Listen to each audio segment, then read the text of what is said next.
Hemos visto que en la cultura de los tiempos bíblicos, un nombre era mucho más que una palabra para llamar o identificar a una persona.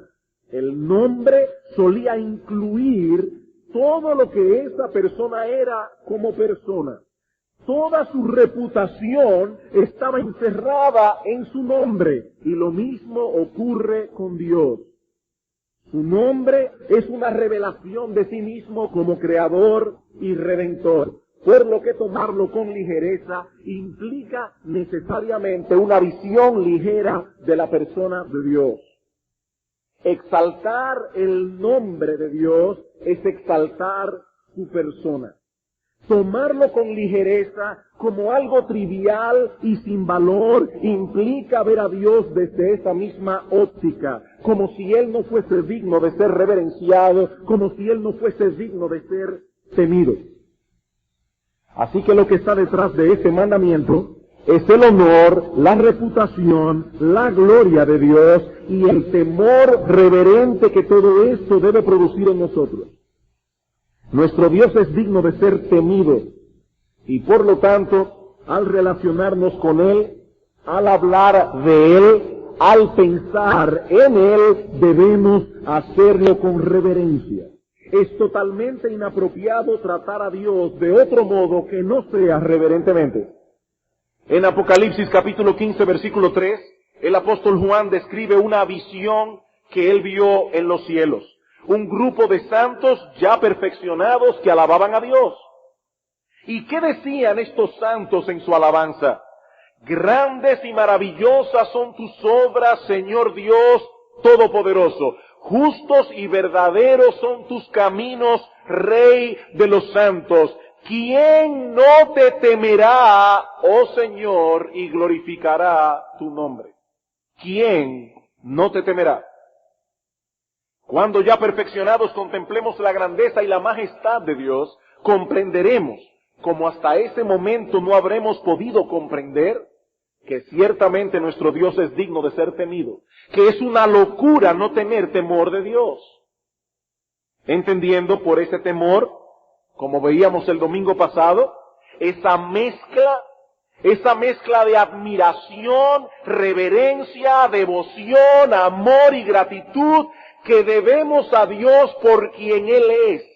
Un Dios grande, soberano, todopoderoso, santo, justo y bueno. No se trata de un terror paralizante. No, es un temor que es perfectamente compatible con el gozo, la alegría y el deleite que debemos experimentar al tener en los cielos un Padre como nuestro Padre. Pero ese gozo, esa alegría y ese deleite es perfectamente compatible con el temor reverente que debemos tener al estar en la presencia de un Dios como nuestro Dios. Así que al relacionarnos con Él, al hablar de Él, al pensar en Él, debemos hacerlo con reverencia. ¿Por qué? Porque no es digno de Dios ser tratado de otro modo. Pero no solo eso, sino también porque es dañino para nuestras almas no tratar con Dios de ese modo. Es dañino para nuestras almas. Dice en Proverbios 28:14, bienaventurado el hombre que siempre teme a Dios, mas el que endurece su corazón caerá en el mal. Es bienaventurado el hombre que se conduce en todo momento y en todo lugar bajo la sombra protectora del temor de Dios, consciente de que se encuentra delante de la presencia de Dios. Algunos dirán, es terrible vivir así. El proverbista dice, es bienaventurado el hombre que camine así. A Jehová he puesto siempre delante de mí, dice David en el Salmo 16:8. Eso es lo que hace un hombre que siempre teme a Dios. Lo pone conscientemente delante de sí. Dios siempre está delante de nosotros, pero nosotros no siempre recordamos eso. Y David está diciendo conscientemente, he puesto a Dios delante de mí. ¿Y qué sucede con un hombre que vive de este modo? ¿Qué sigue diciendo el salmista? Se alegró por tanto mi corazón y se gozó mi alma. como consecuencia de haber puesto a Dios delante de sí, como consecuencia de vivir todo el tiempo bajo la sombra de protección del temor de Dios. Se alegró mi corazón, se gozó mi alma. He ahí la bienaventuranza de la que se habla en Proverbios 28. Bienaventurado el hombre que siempre teme a Dios. No temer a Dios implica tener un corazón endurecido. Y un corazón endurecido solo trae una cosa: calamidad, calamidad. Bienaventurado el hombre que siempre teme a Dios, mas el que se endurece su corazón caerá en el mal. Una cosa es el reflejo contrario de la otra. O somos dominados por el temor de Dios o por un corazón endurecido. Uno será bienaventurado, el otro con toda certeza caerá en el mal. Bien, hermanos, hasta aquí lo que hemos visto hasta ahora acerca de la importancia de este mandamiento. No podíamos simplemente decir, ¿qué es lo que prohíbe el tercer mandamiento? Es que si no entendíamos esto, hermanos, no podíamos seguir adelante. Teníamos que entender esto. Ahora podemos preguntarnos, ¿cuál es el contenido del tercer mandamiento? Y esa es la segunda parte, el segundo punto que vamos a estudiar aquí, el contenido del tercer mandamiento. ¿Qué es lo que ordena el tercer mandamiento? ¿Qué cosas prohíbe? A la luz de lo que hemos visto hasta ahora y por la información que encontramos en otros textos de las Escrituras, podemos decir lo siguiente en cuanto al contenido del tercer mandamiento. En primer lugar, el tercer mandamiento prohíbe terminantemente todo uso ligero, inapropiado o innecesario del nombre de Dios, ya sea en nuestras conversaciones, en nuestras oraciones o aún cantando las alabanzas a Dios. El tercer mandamiento prohíbe todo uso ligero, inapropiado o innecesario del nombre de Dios, ya sea en nuestras conversaciones, en nuestras oraciones o aún cuando cantamos las alabanzas de Dios. Como hemos visto ya, por medio de su santo nombre, Dios nos ha revelado su grandeza, su gloria, su poder. Pero si hacemos un uso ligero y trivial de su nombre, estamos diciendo que en verdad Dios no es tan grande, que en verdad Dios no es tan glorioso ni tan poderoso. Que lo mismo da hablar de Él como hablar de cualquier otra persona o hablar de cualquier cosa. La violación de este mandamiento contribuye a evaporar el temor y la reverencia que debemos tenerle a Dios. El nombre de Dios debe ser reverenciado porque lleva consigo su honor y su reputación y por lo tanto solo debe ser usado cuando hay una razón de hacerlo. Un uso ligero de su nombre es considerado como una profanación. Es una profanación. La palabra profanar es definida en el diccionario como tratar lo sagrado sin el debido respeto, deslucir, deshonrar, prostituir cosas respetables, hacer un uso indigno de ellas. Y la Biblia nos advierte solemnemente acerca de este pecado de profanar el nombre de Dios o las cosas santas de Dios. En 1 Timoteo capítulo 1 versículo 9, el apóstol Pablo nos provee una lista de las violaciones a los 10 mandamientos y allí menciona a los irreverentes y profanos. Los irreverentes y profanos. Y en Hebreos capítulo 12 versículo 16 se nos exhorta a mirar el ejemplo de Esaú. ¿Qué pasó con Esaú? Que Esaú fue un profano, dice la Escritura, porque menospreció los privilegios espirituales de su primogenitura a cambio de una comida, y de ese modo profanó las bendiciones de Dios, tuvo en poco las bendiciones de Dios. Cuidado, hermanos, con la profanación del nombre de Dios, porque si menospreciar sus bendiciones fue un pecado tan grave, cuánto más grave no será menospreciar a aquel que da esas bendiciones. No hagamos un uso ligero, inapropiado o innecesario del nombre de Dios. Siempre que hablemos de Él debe ser con un propósito. Siempre que hablemos de Él debe ser inteligentemente, siempre con reverencia. Ese no es un nombre para ser usado como una mera exclamación. Ese no es un nombre, hermanos, para ser usado como una mera exclamación. Ese no es un nombre para llenar los baches en nuestras conversaciones. Dios quiere que al hablar de Él o al pensar en Él no perdamos de vista su gloria, su grandeza, su majestad. Y para que eso sea posible, debemos hacer un uso sopesado e inteligente de su nombre. Pero ese cuidado no solo debe ser ejercido al hablar, sino también al orar. Al orar. El Señor Jesucristo nos dice en Mateo capítulo 6, versículo 7, que en nuestras oraciones debemos evitar las vanas repeticiones. Y de todas las formas en que podemos caer en ese mal, ninguna es peor que repetir vanamente el nombre de Dios o cualquiera de sus títulos o atributos. Señor, Padre nuestro, Dios santo, etc. Ya sea hablando u orando, el nombre de Dios no debe ser usado sin pensar. Debemos cargar nuestras conciencias con el hecho de que si hacemos un uso ligero o irreverente del nombre de Dios, estamos promoviendo que nuestro Dios sea irrespetado. Estamos promoviendo que su gloria y majestad sean socavados. Estamos haciéndole daño a nuestras propias almas y a las de aquellos que nos escuchan.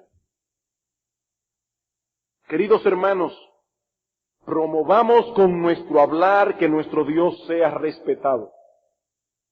Instruyamos a nuestros hijos en cuanto a esto, con amor, con paciencia, pero con firmeza y determinación. Y si está a nuestro alcance, ayudemos a otros cuando tal vez por ignorancia profanen delante de nosotros el nombre de nuestro Dios. Ese pecado no es cosa ligera a los ojos de Dios. Y lo mismo podemos decir cuando cantamos himnos en nuestra adoración. El Señor Jesucristo dijo en cierta ocasión a los judíos, este pueblo de labios me honra, pero su corazón está lejos de mí. Eso es usar en vano el nombre de Dios. Estar cantando los himnos sin tener en nuestras mentes una idea clara de lo que estamos diciendo. Pensando en la cuenta de la luz, pensando en las cosas que tenemos que hacer durante la semana y al mismo tiempo cantando con nuestras bocas himnos de alabanza a Dios. Dice Cristo, este pueblo de labios me honra, su corazón está lejos de mí. Dice el apóstol Pablo en 1 Corintios capítulo 14 versículo 15 que nosotros debemos orar con el Espíritu, pero debemos orar con el entendimiento. Y yo sé, hermanos, que es una lucha cantar con el entendimiento. Es una lucha, la adoración es una lucha, nuestros pensamientos tan pronto llegamos aquí tienden a irse a otro lado.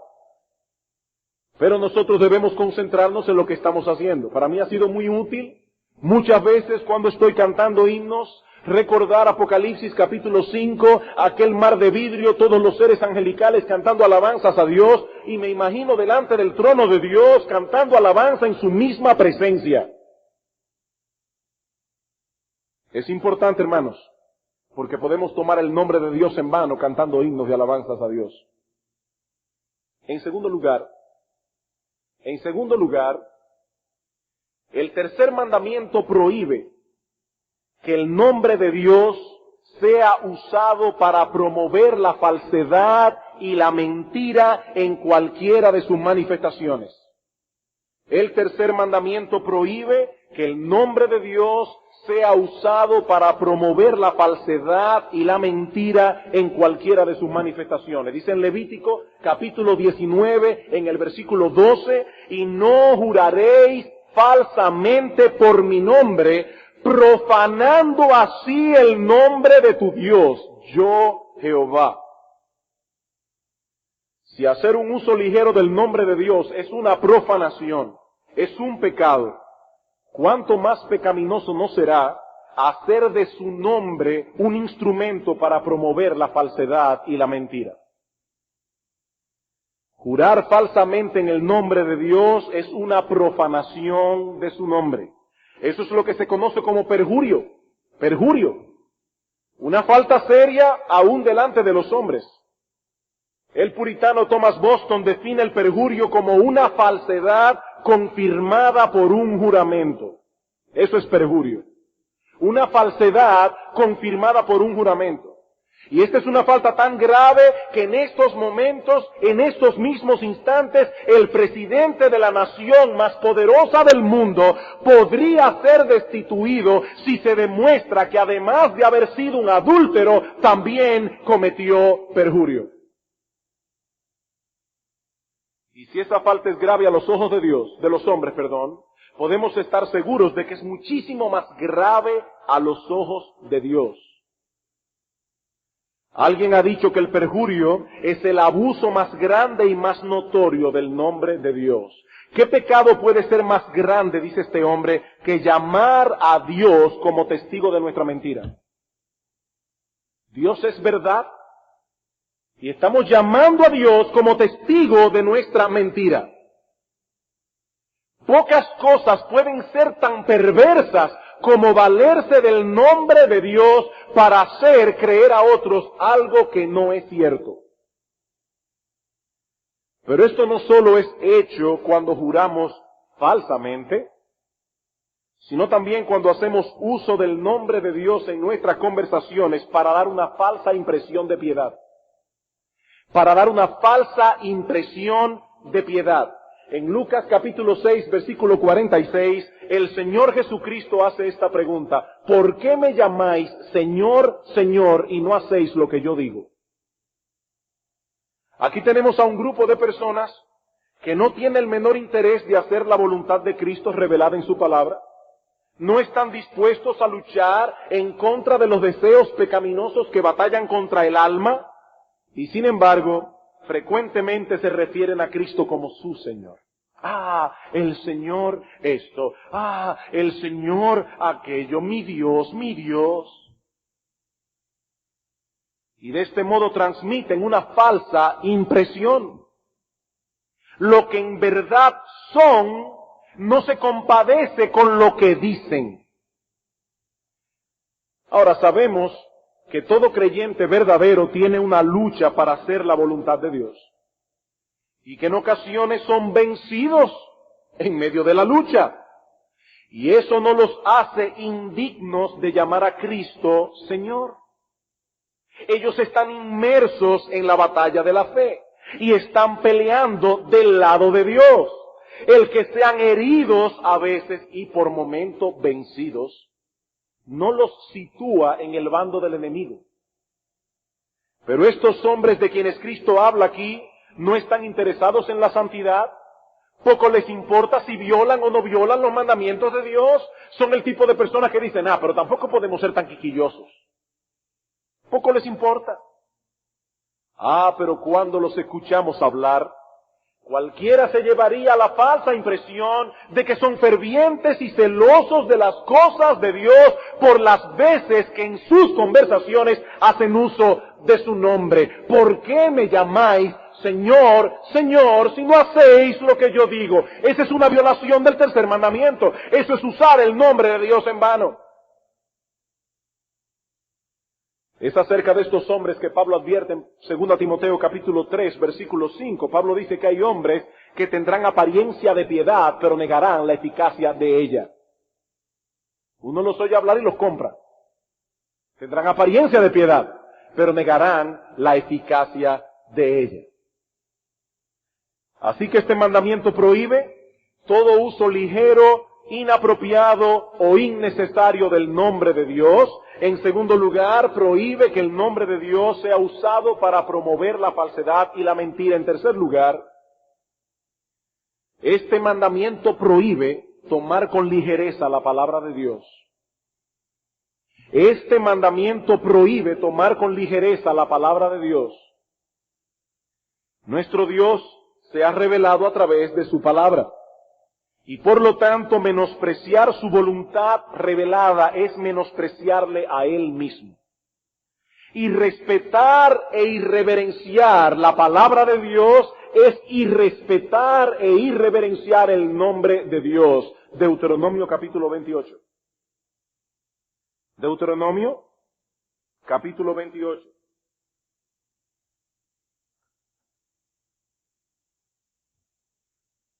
Versículos 58 y 59. Si no cuidares de poner por obra todas las palabras de esta ley que están escritas en este libro, temiendo este nombre glorioso y temible, Jehová tu Dios, entonces Jehová aumentará maravillosamente tus plagas y las plagas de tu descendencia, castigo, ira, juicio de Dios vendrá. ¿Por qué? Porque no hay temor de Dios, no hay temor del nombre de Dios, y como lo sabemos, no se están cuidando de cumplir la voluntad de Dios revelada en la palabra. El Señor deja claramente establecido aquí que tomar en poco su palabra es una manifestación de que no reverenciamos su nombre. Lo mismo vemos en Números capítulo 15, versículo 30 al 31. Dice Dios, mas la persona que hiciere algo con soberbia, y la idea es, yo sé cuál es la voluntad de Dios, pero aún así no la voy a obedecer. Esa es la soberbia de la que se habla aquí. Mas la persona que hiciere algo con soberbia, así el natural como el extranjero ultraja a Jehová. Esa persona será cortada en medio de su pueblo, por cuanto tuvo en poco la palabra de Jehová y menospreció su mandamiento, enteramente será cortada esa persona. Su iniquidad caerá sobre ella. Hermanos, Dios ve como un desprecio personal que alguien tenga en poco su palabra. Eso es un desprecio de su nombre. No tiene sentido alguno el que tengamos cuidado con hacer un uso sopesado y reverente del nombre de Dios, si al mismo tiempo manifestamos con nuestras vidas que poco nos importa lo que Dios piensa, que poco nos importa lo que Él nos ordena o prohíbe. No olvidemos, hermanos, lo que está detrás del tercer mandamiento. Es el honor, la reputación, la gloria de Dios y el temor reverente que todo esto debe producir en nosotros. Pero ¿cómo podemos decir que tenemos temor de Dios y que reverenciamos su nombre si al mismo tiempo menospreciamos lo que Él dice? El nombre de Dios y la palabra de Dios están tan interrelacionados que no podemos honrar su nombre y al mismo tiempo ser indiferentes a su palabra. Dice David en el Salmo 138, versículo 2, alabaré tu nombre por tu misericordia y tu fidelidad, porque has engrandecido tu nombre y tu palabra sobre todas las cosas. Has engrandecido tu nombre y tu palabra. En cuarto lugar, este mandamiento prohíbe que echemos por tierra la gloria de Dios. Este mandamiento prohíbe que echemos por tierra la gloria de Dios, no solo con nuestras palabras, sino también con nuestra conducta. Eso es lo que sucede cuando alguien blasfema el nombre de Dios. ¿Qué es la blasfemia? Ya no se trata únicamente de hacer un uso ligero y trivial de su nombre, sino lo que es peor, es manifestar conscientemente con nuestros labios que menospreciamos, que despreciamos la persona de Dios. Eso es una blasfemia. Hace unos domingos atrás, nos detuvimos a considerar aquel episodio en la historia de Israel, cuando el hijo de un egipcio, aunque de madre hebrea, en medio de una riña con un israelita, maldijo el nombre de Dios. Y vimos que Dios decretó en ese caso que se aplicara la pena capital. Levítico capítulo 24. Levítico capítulo 24, versículo 10.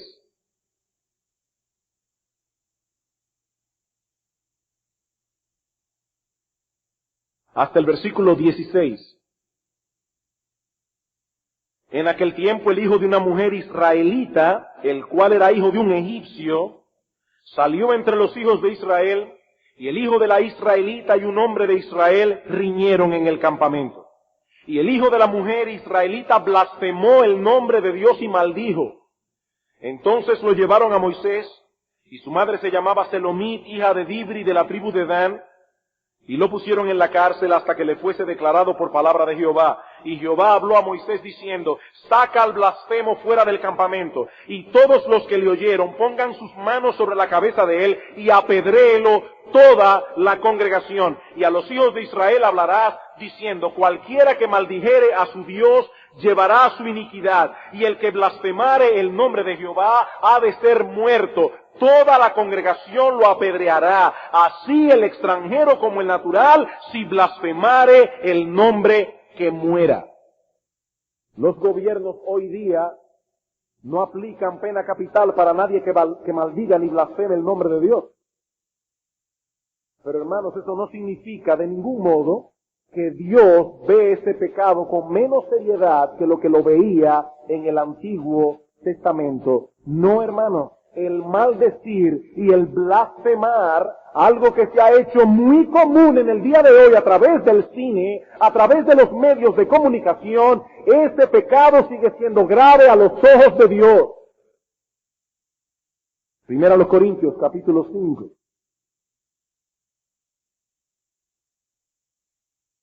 Primera a los Corintios, capítulo 5, versículo 9, dice el apóstol Pablo.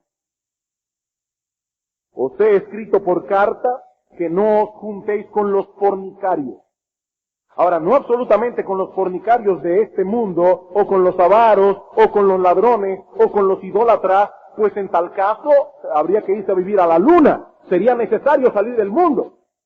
Más bien os escribí que no os juntéis con ninguno que llamándose hermano fuere fornicario o avaro o idólatra o maldiciente o borracho o ladrón, con el tal ni aún comáis. En la iglesia de Cristo, esta es la pena capital que se aplica. Exclusión de la membresía. Tal persona no puede ser considerada como un hermano.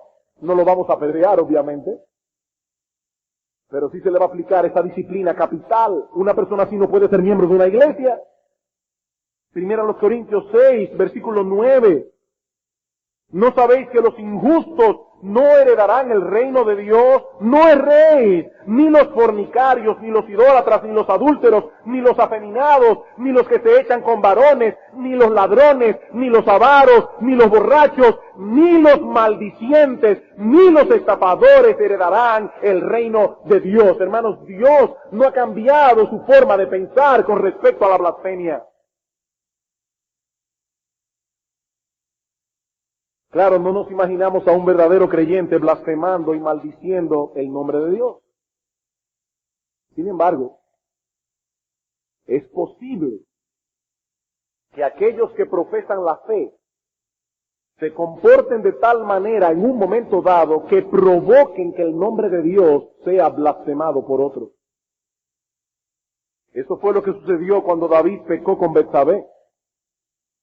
Cuando el profeta Natán les reprendió por su pecado de adulterio, uno de los argumentos que usó para hacerle ver al rey la gravedad de su falta fue el efecto que ese pecado tuvo en los enemigos de Dios. Con este asunto, David, hiciste blasfemar a los enemigos de Dios. Segundo libro de Samuel 12:14. Amados hermanos, querrámoslo o no, cada creyente lleva consigo el nombre de su Dios. Y es responsabilidad nuestra comportarnos de tal manera que no demos ocasión para que nadie blasfeme su nombre por culpa nuestra. Tito capítulo 2. Tito capítulo 2, versículo 3.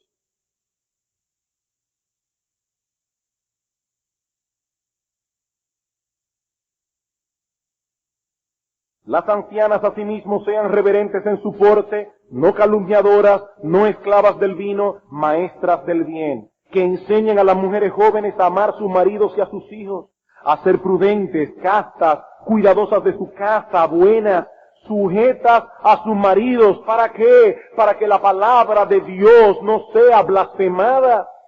Exhorta asimismo a los jóvenes.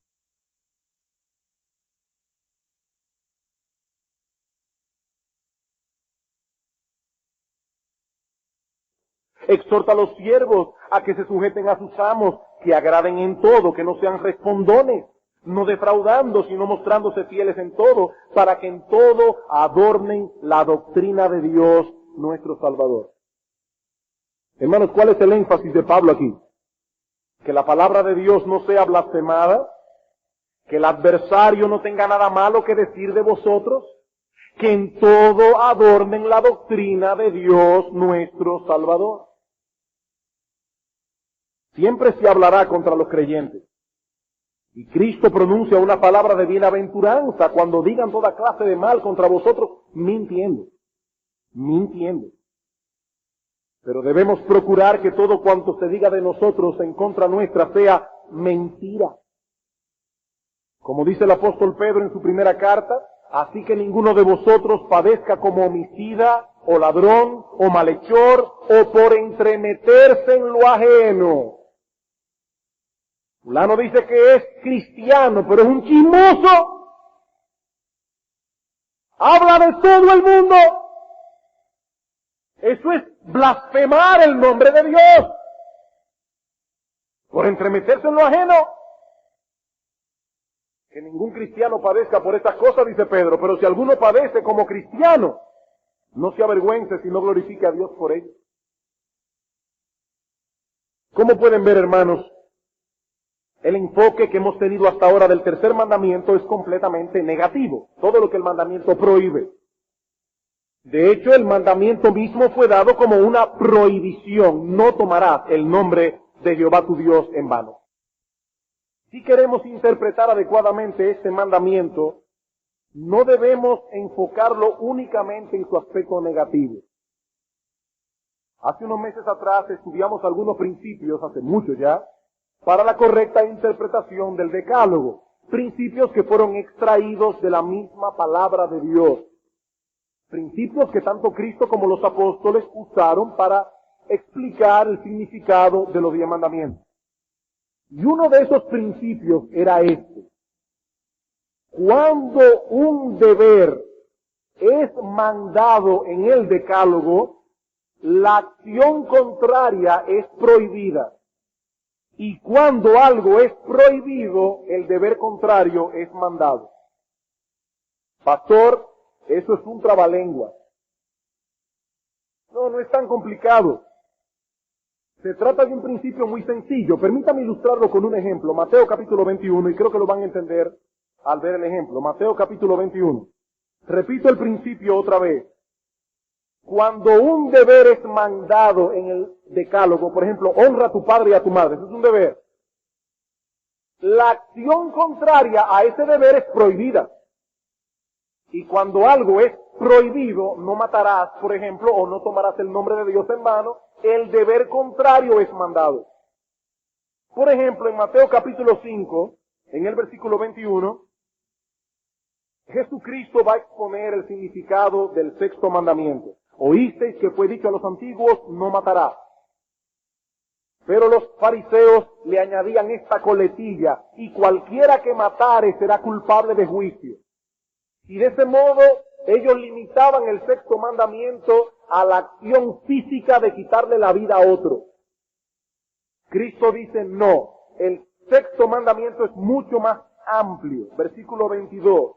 Pero yo os digo que cualquiera que se enoje contra su hermano será culpable de juicio. Y cualquiera que le diga necio a su hermano será culpable ante el concilio. Y cualquiera que le diga fatuo quedará expuesto al infierno de fuego. Cristo dice, el sexto mandamiento incluye albergar enojo pecaminoso en el corazón. El sexto mandamiento incluye dar riendas sueltas a la ira a través de palabras denigrantes e hirientes. Pero todavía eso es negativo. Noten ahora el versículo 23. Por tanto, si traes tu ofrenda al altar y allí te acuerdas de que tu hermano tiene algo contra ti, deja allí tu ofrenda delante del altar y anda, reconcíliate primero con tu hermano y entonces ven y presenta tu ofrenda.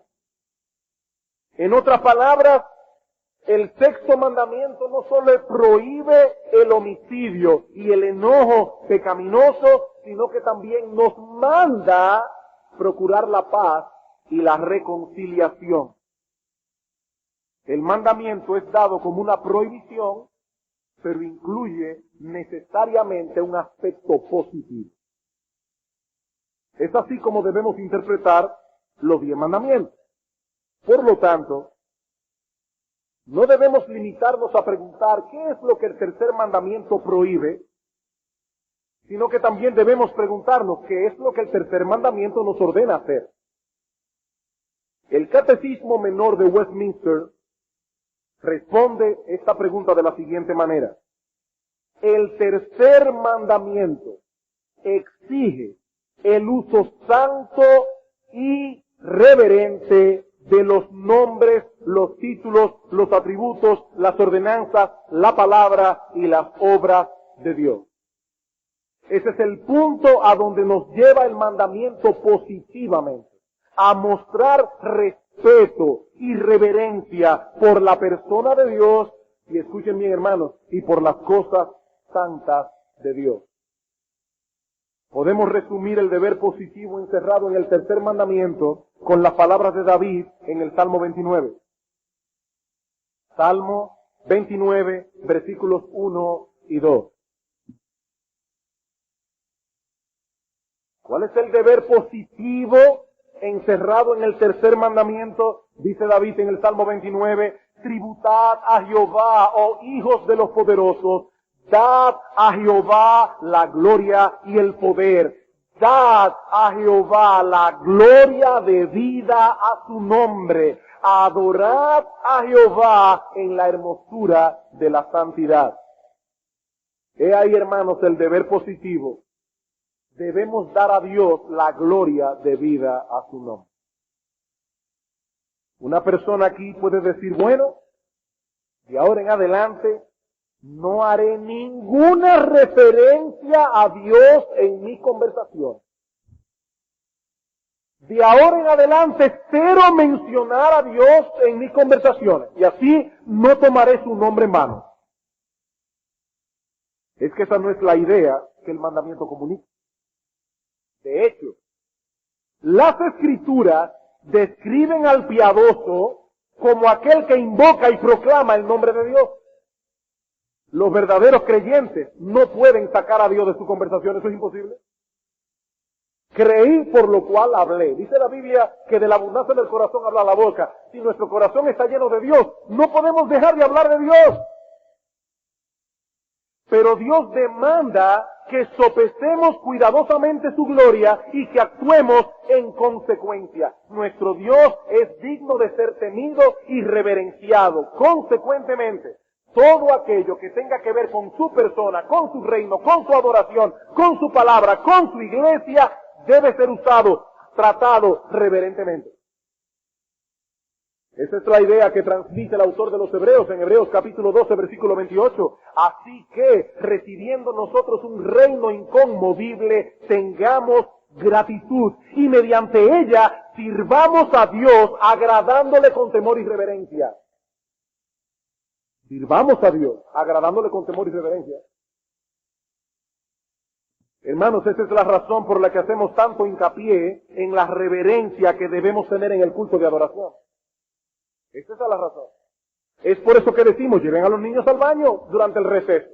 Que no se estén parando innecesariamente durante el tiempo de la adoración a Dios. ¿Por qué? Es que somos supersticiosos y creemos que estas paredes tienen algo de especial. No, hermanos, eso es concreto, varilla, cemento. Es que aquí convergen cada domingo muchos elementos que demandan esa reverencia. La presencia de Dios en medio nuestro, conforme a su promesa. Los cánticos de adoración que exaltan su nombre. Su palabra que está siendo proclamada. El pueblo comprado con la sangre de Cristo que ha sido aquí congregado. Todo esto demanda reverencia, solemnidad, una reverencia que en ningún sentido es incompatible con el gozo y la alegría que debemos tener en la presencia de Dios. Pero una reverencia que muestre al gran Dios que hemos venido a adorar. Por eso el pueblo de Israel llamaba a sus fiestas solemnes. El culto debe tener esas características, debe ser una fiesta solemne. Ni la festividad debe matar la solemnidad, ni la solemnidad debe matar la festividad. Hermanos, hemos venido a encontrarnos con Dios. Debemos estar alegres. Esto es lo que Pablo tiene en mente cuando dice a Timoteo, en 1 Timoteo capítulo 3, versículo 14, Timoteo, esto te escribo aunque tengo la esperanza de ir pronto a verte, para que si tardo sepas cómo debes conducirte en la casa de Dios, que es la iglesia del Dios viviente, columna y baluarte de la verdad. Pablo estaba tan preocupado por la reverencia que debemos mostrar en la iglesia, tan preocupado, hermano, que aún dio directrices acerca de la vestimenta con que debemos venir a los cultos de adoración. 1 Timoteo, capítulo 2, versículo 9. Está hablando de esto mismo, de cómo comportarse en la casa de Dios. Pablo dice, versículo 9, asimismo que las mujeres se atavíen de ropa decorosa, con pudor y modestia, no con peinados ostentosos, ni oro, ni perla, ni vestidos costosos, sino con buenas obras, como corresponde a las mujeres que profesan piedad. Hermanos, aún nuestro atuendo debe mostrar lo que hemos venido a hacer aquí. Debemos vestirnos con el decoro y la formalidad apropiados ante la realidad de que la presencia de Dios se hará presente en medio nuestro. Hay cierto tipo de ropa que no es permitido en el Palacio Nacional. ¿Por qué? ¿Por qué, hermano? ¿Por qué hay cierto tipo de ropa que no es permitido en el Palacio Nacional? ¿Por qué? Porque esa es la casa de gobierno y representa al gobierno. Y los que allí asistan deben mostrar respeto a la dignidad con que está investido el poder civil, aún en la forma como se visten para visitar el palacio. Deshonrar la casa de gobierno con una vestimenta inapropiada es mostrar un desprecio por la autoridad que de allí emana. Y por eso se exige que las personas vayan vestidas al palacio de cierta forma. Pues hermanos, con mucho más razón, debemos venir al culto formalmente vestidos a la casa de Dios, porque Dios ha prometido traer su presencia especial cada semana. Y es en este lugar donde el Rey de Reyes y el Señor de los Señores proclama su voluntad a través de la exposición de la palabra. Cada domingo las iglesias de Cristo se convierten en la casa de gobierno del Dios soberano. Eso es este lugar. La casa de gobierno del Dios soberano.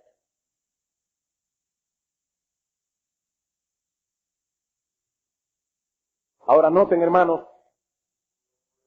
que no estamos hablando de venir costosamente vestidos, estamos hablando de venir formalmente vestidos. Aún en la ropa que escogemos para venir a los cultos y la que le permitimos usar a nuestros hijos, debe mostrar el respeto y la reverencia que damos a todo cuanto vamos a hacer aquí. Un padre me decía en esta semana con muchísima razón, yo no puedo permitir que mis hijos se preparen más para ir a un evento social del mundo a que se preparen más que cuando vienen a la casa de Dios, porque le estoy enviando una mala señal. Y eso es verdad. Y lo mismo podemos decir, hermanos, en cuanto a la asistencia a los cultos, regular y puntualmente. ¿Qué estamos diciendo cuando llegamos tarde a los cultos de adoración? ¿Qué estamos diciendo? Cuando tenemos una cita con alguien importante, hacemos mucho hincapié en llegar a tiempo. Esta es la cita semanal que tenemos con el Rey de Reyes y el Señor de los Señores. Hay que estar a tiempo aquí. Sabemos, hermanos, que hay causas que pueden impedir que una persona llegue a tiempo. Causas que son justas. Por eso no vamos a estar juzgando ahora a todo el que llegue tarde. Porque puede ser que se le pinte una goma. Pero, hermanos, debemos cargar nuestras conciencias. Cuando llegamos tarde a un culto de adoración sin una causa justificada, debemos pedirle perdón a Dios. Porque cuando llegamos tarde a una de las citas que tenemos con cualquier persona, le decimos, fulano, excúsame, no pude llegar a tiempo. Y si le pedimos excusas a un ser humano mortal, ¿cuánto más no le vamos a pedir excusas al Dios de los cielos por haber llegado tarde al encuentro con Él? ¿Qué decimos cuando faltamos a un culto de adoración en el que se va a predicar la palabra de Dios sin una razón justa? Le estamos diciendo, Señor, a mí no me importa tu palabra, a mí no me interesa ir a escuchar tu palabra. Cuando faltamos a la escuela dominical, a mí no me interesa, Señor. Y Dios ve eso como un menosprecio a su persona.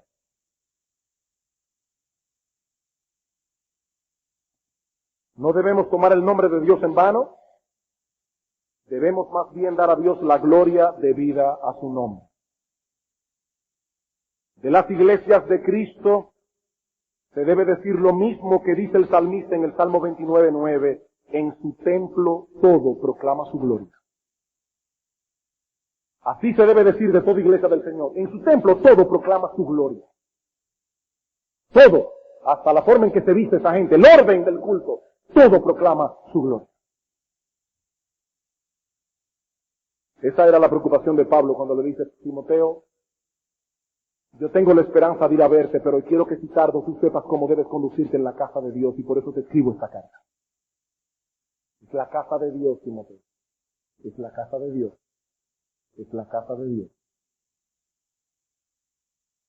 Para concluir, muy brevemente, quisiera llamar vuestra atención en tercer lugar a la advertencia contenida en el mandamiento. La advertencia contenida en el mandamiento. Dice en Éxodo 20 que Dios no dará por inocente al que tomare su nombre en vano. Dios no dará por inocente al que tomare su nombre en vano. Comentando acerca de esta cláusula, los autores del Catecismo Menor de Westminster dicen lo siguiente: por más que eviten los infractores de este mandamiento el castigo humano, el Señor, nuestro Dios, no les dejará escapar de su justo juicio. Aunque los hombres tomen con ligereza en sus bocas el nombre de Dios, Dios no toma con ligereza a los que hacen tal cosa. Es una seria transgresión tomar el nombre de Dios en vano, porque implica una falta de respeto por la persona misma de Dios. Ahora bien, es probable que algunos aquí en esta mañana, en la medida en que se ha ido exponiendo el significado de este mandamiento, hayan identificado alguna área en la que estaban fallando con respecto a este mandamiento. ¿Qué debemos hacer? Bueno, por un lado, hermanos, debemos poner todo nuestro empeño por agradar a Dios en esto, siempre amparado en la fuerza que Él nos da. Pidamos a Dios que nos dé una nueva visión de su gloria. Y yo no estoy hablando aquí de una visión en el sentido que se usa hoy esta palabra. Estoy hablando de que el Señor abra los ojos de nuestro entendimiento, como dice Pablo en Efesios, para que podamos comprender, para que podamos captar con un sentido fresco la grandeza, la majestad, la gloria de Dios. De ese modo podamos reverenciar a Dios adecuadamente.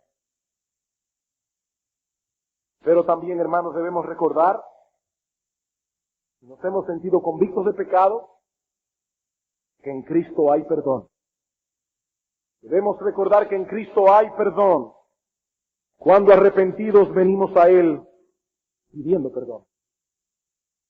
Si no hemos estado cuidándonos en un área o en otra para dar a Dios la gloria debida a su nombre, mi hermano querido, allí está Cristo nuestro abogado. Vayamos a Él procurando limpieza y perdón, amparados en la promesa bíblica de que si confesamos nuestros pecados, Él es fiel y justo para perdonar nuestros pecados y limpiarnos de toda maldad. Primera de Juan 1:9. Señor, perdóname. No he estado dando en tu iglesia la gloria debida a tu nombre. Perdona, Señor, no he estado usando tu nombre con todo el cuidado, el respeto, la reverencia con que debía haberlo usado. Perdóname, Señor, he estado llegando tarde a los cultos. Perdóname, Señor, he faltado a un culto de adoración aquí o allá. Señor, no he estado poniendo empeño en venir a las clases de escuela dominical. Señor, perdóname. El que encubre su pecado no prosperará. El que los confiesa y se aparta alcanzará misericordia. Y en cuanto a ti, mi amigo que nos visitas, espero que hayas podido ver a través de este estudio cuán grande es el peligro en que se encuentra tu alma si aún no has venido a Cristo en arrepentimiento y fe. Tomar el nombre de Dios en vano es suficiente para condenar a un pecador. Tomar el nombre de Dios en vano. Eso es lo que enseña la Escritura. Pero si a eso le añades todas las otras transgresiones que has acumulado a lo largo de tu vida y que continuarás acumulando contra la ley moral de Dios, entonces tendrás una idea aproximada de lo que será para ti el día del juicio. El día del juicio. Pero mi amigo, para eso fue que Cristo vino al mundo. Para eso murió en una cruz y resucitó al tercer día. Para salvar a miles y millares de hombres y mujeres que como reos culpables se dirigían a una terrible condenación. Cristo pagó por ellos en la cruz para que ahora sean salvos por medio de la fe. Esa es la oferta del Evangelio, mi amigo. Salvación gratuita y perfecta por medio de la fe en nuestro Señor Jesucristo. Oh, que el Espíritu Santo convenza a muchos aquí de pecado por medio de la palabra que ha sido expuesta y que luego los guíe eficazmente a buscar misericordia en Cristo. Porque el almacén de su gracia sigue abierto para todo aquel que venga por fe buscando misericordia. Vamos a orar.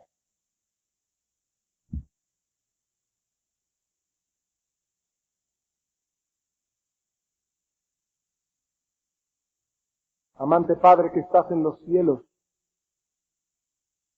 queremos en estos momentos elevar nuestras bocas y nuestros pensamientos a ti.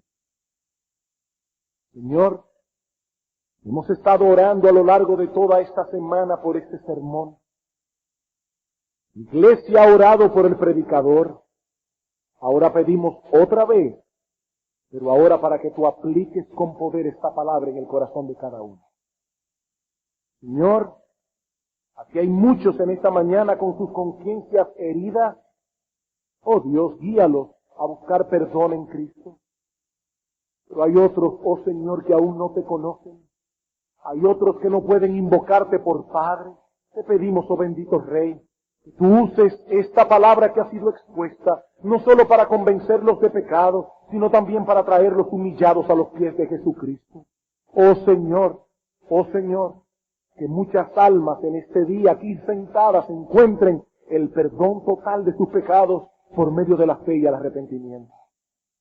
Te alabamos, oh bendito Señor, y te pedimos porque Iglesia Bíblica del Señor Jesucristo, por encima de todas las cosas, sea reconocida porque cada uno de sus miembros y porque todos juntos colectivamente damos a Dios la gloria debida a su nombre.